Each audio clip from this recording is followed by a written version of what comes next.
Bonjour à tous, je vais présenter le cours qui s'intitule Puissance et énergie pour votre année de troisième. Alors je vais rapidement faire une petite introduction concernant ce cours qui est le premier que j'ai avec vous cette année, en vous expliquant un petit peu d'où vient le concept d'énergie, puisque ça fait partie des deux notions principales qu'on aborde ici. Alors l'énergie, c'est un concept qui a été qui a beaucoup évolué au fil des siècles, sur une période qui est finalement assez courte, mais durant laquelle on a beaucoup évolué sur sa représentation. Tout d'abord, on a parlé de phlogistique avec Becher, qui est celui qui a donné son nom à l'ustensile de chimie, le Becher, la verrerie. Pour lui, il y avait un élément flamme qui était présent dans la matière et qui était responsable de la combustion des corps. Et derrière la combustion, on pouvait parler autant de l'oxydation, le phénomène de corrosion en fait de certains métaux, que la combustion du bois. C'est quelque chose qui était plutôt pertinent à l'époque où on ne faisait pas certaines mesures, et on considérait par exemple que un air qui était déphlogistifié, c'est-à-dire un air qui avait perdu ses éléments flammes, était caractérisé par l'impossibilité de respirer dans cet air, ou bien lorsqu'il y avait une cloche à vide dans laquelle on mettait une bougie, on voyait qu'à un moment donné la bougie arrêtait de brûler, ça voulait dire qu'on avait brûlé le phlogistique, cet élément flamme.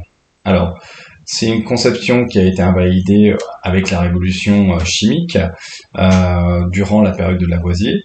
Après, ça n'a pas été le seul à y avoir contribué. Notamment, Lavoisier, il a mis en évidence que quand on faisait certaines réactions chimiques, il n'y avait pas de perte de masse, ou la perte de masse n'était pas là où on l'attendait. Et en tout cas, le bilan total correspondait pas à ce qu'on imaginait. Et du coup, il a invalidé cette idée-là qu'il y avait un élément pesant qui pouvait être associé à l'énergie. Alors, il y a un autre anglophone, Blake, qui a, lui, parlé de calorique. Alors, c'est pas le seul à l'avoir employé, mais l'idée du calorique, c'est qu'en fait, c'est plutôt l'énergie est un fluide qui passe, d'un endroit à l'autre et qui porte en elle, donc c'est la capacité à chauffer, à refroidir ou à mettre en mouvement la matière, à exciter un peu la matière.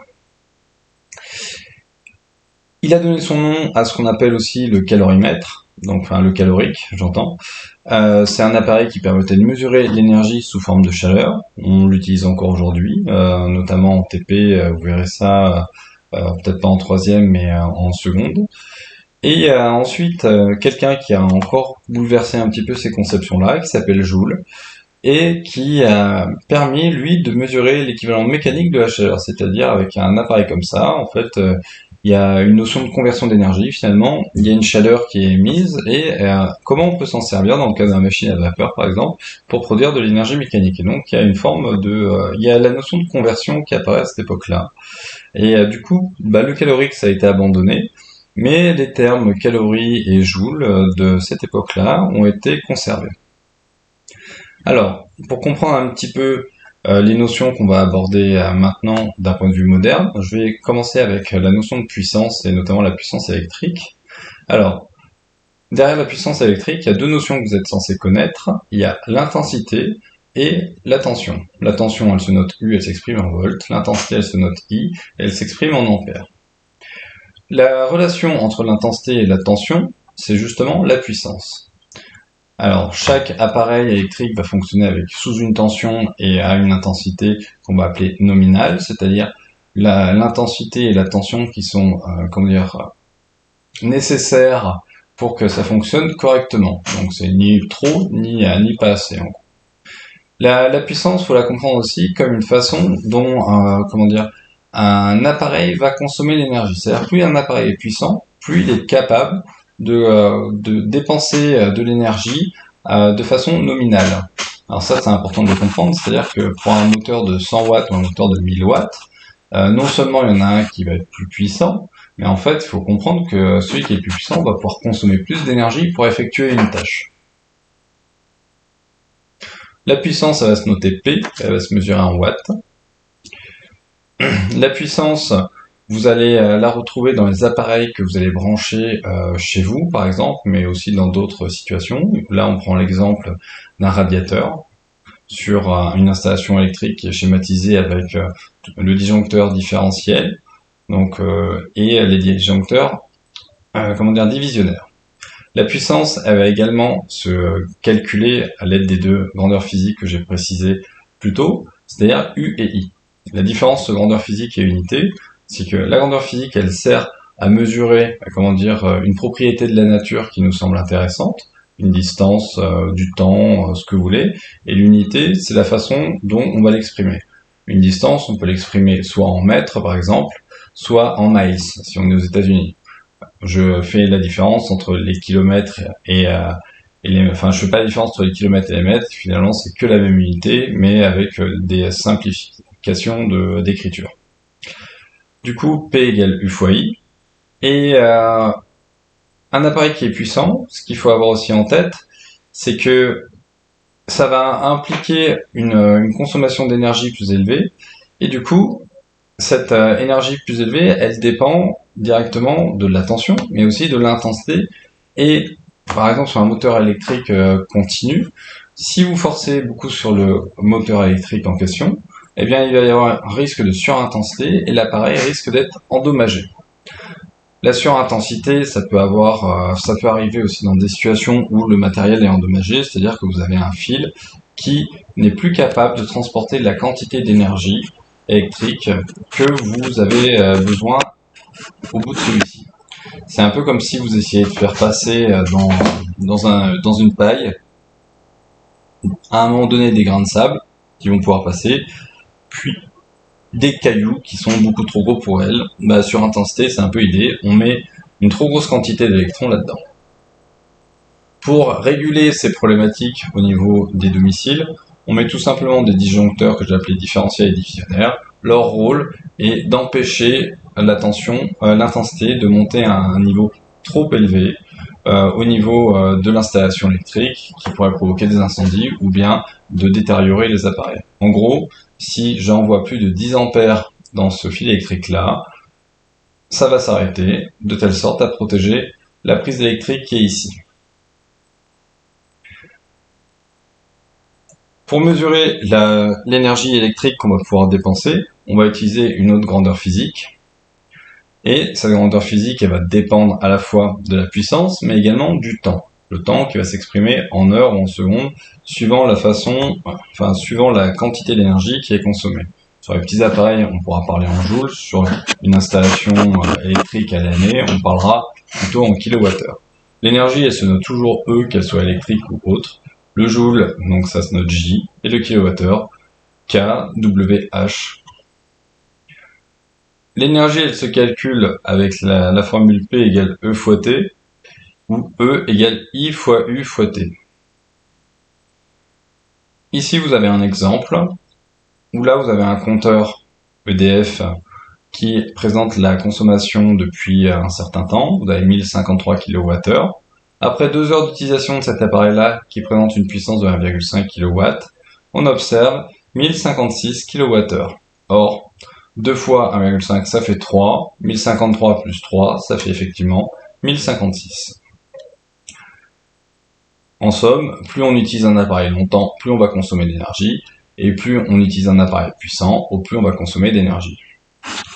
Pour calculer le coût de l'énergie électrique qu'on va utiliser, alors c'est d'actualité en ce moment avec le conflit ukrainien, eh bien, il faut comprendre que effectivement il faut produire l'énergie, que cette énergie-là, elle vient de différentes sources qui ne coûtent pas la même chose suivant où vous habitez. En France, on a des installations nucléaires qui fournissent l'essentiel du courant électrique, et on voit qu'à l'échelle, saisonnière, sur une année, on a des fluctuations de la consommation électrique. Ici, par exemple, vous avez peu de fluctuations sur l'hydraulique, sur les énergies fossiles, etc. Là, par contre, sur le nucléaire, vous voyez qu'entre l'été et l'hiver, on a donc l'hiver ici, l'été là, vous avez une baisse en été, et à l'échelle annuelle, on a environ 36 gigawattheures de dépensés là, et ici on est plutôt autour de 22-23, donc on a bien 60% d'écart facilement. Donc aujourd'hui, si on a assez d'électricité, ça ne signifie pas qu'en hiver on en aura assez, par exemple, si on n'a pas les installations nécessaires. Pour calculer le prix de l'énergie, c'est pas très compliqué. Il faut connaître le coût du kilowattheure qui peut évoluer, ajouter la TVA en France et multiplier par la quantité d'énergie que vous avez utilisée. Pour finir, je vais expliquer un petit peu cette notion d'énergie telle qu'on l'aperçoit aujourd'hui et notamment le concept de conversion que j'ai évoqué dans la première partie. Est-ce qu'on peut créer l'énergie? Ben en fait non, l'énergie ça ne se crée pas. Et par contre, elle va se conserver, c'est-à-dire que elle disparaît pas, elle ne se crée pas non plus, et elle prend des formes différentes par l'intermédiaire de conversion. On peut passer par exemple d'une énergie chimique contenue dans le pétrole, comme ce qu'on met dans les voitures, et on va obtenir d'un côté une énergie thermique, les moteurs vont chauffer, mais aussi une énergie cinétique qui va permettre l'énergie cinétique de faire avancer le véhicule dans une réaction chimique qu'on appelle de combustion. Il y a d'autres situations, bien évidemment. Dans tous les cas, l'énergie reçue est égale à l'énergie obtenue, mais dans des formes qui ne sont pas nécessairement uniques. Ici, vous avez un exemple, énergie électrique égale énergie lumineuse plus énergie thermique. C'est ce qui peut se passer, par exemple, lorsque vous utilisez une ampoule. On a de la lumière et de la chaleur. Comment on mesure l'efficacité d'une conversion énergétique? C'est pas très compliqué. Il faut déterminer ce qu'on met dans le système et on regarde, pour l'énergie qui est utile, quelle est sa part, sa proportion par rapport à ce qu'on a introduit. Dans l'exemple qui est présenté ici, on a la différence entre les anciennes générations d'ampoules et des ampoules plus modernes. Ici, pour 60 joules qu'on a envoyé dans l'ampoule, on n'avait que 3 joules qui étaient utilisés pour l'énergie lumineuse, c'est quand même à ce à quoi ça sert une ampoule, et 57 pour l'énergie thermique, c'est-à-dire qu'on perdait 95% de l'énergie sous forme thermique. Avec les ampoules, de génération plus récente, ça veut dire que c'est des valeurs très actuelles, on était passé pour 15 joules consommés, 3 joules pour l'énergie lumineuse, donc comparable à là, mais on n'avait que 12 joules de perte, c'est-à-dire qu'on est passé à 80% de perte. Donc on est passé de 5% d'efficacité à 20% d'efficacité, ce qui est quand même bien mieux. Pour calculer ça, on a le rendement, alors c'est nu, mais si vous dites N, c'est pas très grave. C'est l'énergie utile divisée par l'énergie consommée fois 100. En gros, 3 divisé par 60, donc ça fait 5 fois 100, ça fait 5%. Ça fait 0,05 fois 100, ça fait 5. Quelle forme peut prendre l'énergie transférée? En fait, il y a plusieurs façons de l'observer dans votre environnement. L'illustration qui est ici permet de voir les 3 formes qui nous intéressent. Le soleil qui permet de chauffer la Terre, en fait, les rayons lumineux vont traverser le vide intersidéral, c'est-à-dire que ils sont capables de transmettre une chaleur à distance sans qu'il y ait de matière qui permette de la propager.